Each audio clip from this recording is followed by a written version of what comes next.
السلام عليكم ورحمه الله وبركاته. ازيكم يا حبايبي، عاملين ايه؟ النهارده ان شاء الله اليوم ال21 معانا دوره البط المصطفي. طبعا زي ما حضراتكم شايفين البط عندي مستحمي النهارده. انا استغليت ان الجو حر فحطيت لهم طبق ميه كبير وسبتهم في البلكونه من بره يستحموا، وبعدين دخلتهم على النشاره بعد ما غيرتها.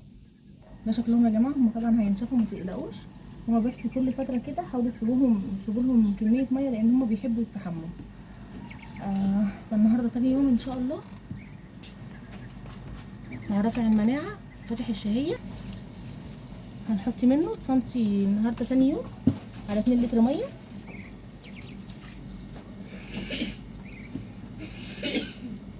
كده يبقى معانا بكره وبعده باذن الله يا حبايبي.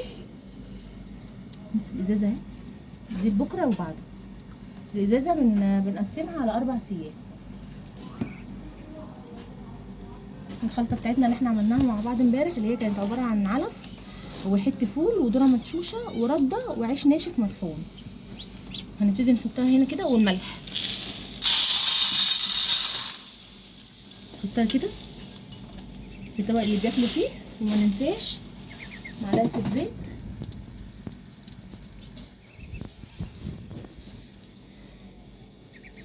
معلقه كبيره واحده بس يا جماعه. وقلنا ما نحطش على الاكل كله علشان ما يتركنش ويبقى ريحته وحشه من الزيت. يعني على حسب ما هتاكلوهم تحطوا بايه معلقه الزيت، الحبه اللي هياكلوهم تحطوا معاهم معلقه الزيت. طبعا لو كميه اقل من كده بتحطوا نص معلقه بس او معلقه صغيره.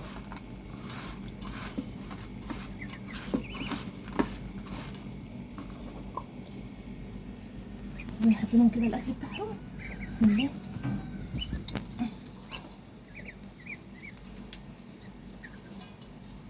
لهم الميه. بسم الله.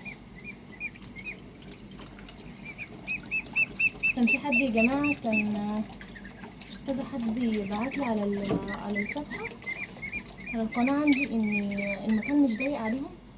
يا جماعه انا عندي بلكونه كبيره، انا هنا بس كده لما باجي المهم او اصور مع حضراتكم ببقى شايلاهم في المكان دوت علشان ما يخرجوش في المكان كله. لكن انا لو وريتكم كده البلكونه عندي كده كانت فكبيره. انا طول اليوم ببقى مسيبه فيها البط بتاعي، وبرجع ان انا بس احبسه كده من النوم في النوم بعد ما الليل يليل او المغربيه تبقى تأذن، يعني برجع احبسه لما باجي اتصور معاكم. لكن ما تقلقوش خالص. وبعدين الفتره الصبح بتاعت الشمس دي لازم بهوى عليه، يا اما برفع الكبرته دي اللي انا حطاها من فوق، يا اما بسيبهم في باقي البلكونه. فيا جماعه ما تقلقوش من حته ان المكان ضيق عليهم، لا هو المكان مش ضيق عليهم خالص.